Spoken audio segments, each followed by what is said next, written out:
Welcome to the Genius Factory. Enjoy the video.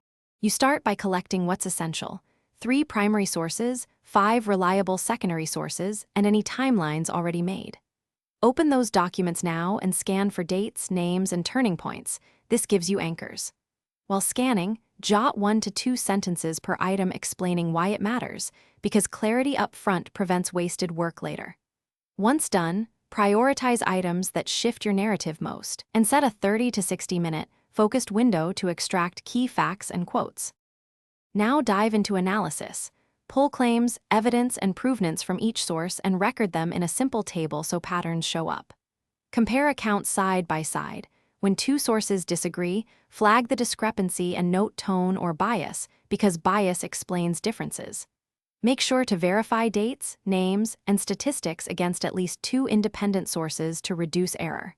Once patterns emerge, synthesize a provisional narrative that explains why one version fits the evidence better than alternatives.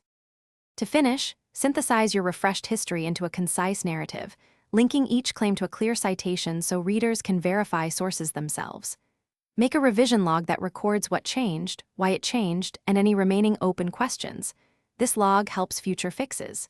If something goes wrong, conflicting dates, missing evidence, pause, isolate that issue, and consult one targeted expert or primary source to resolve it rather than overhauling everything. Finally, make sure to archive your sources and notes. Thanks for watching. If you found this helpful, don't forget to like and subscribe.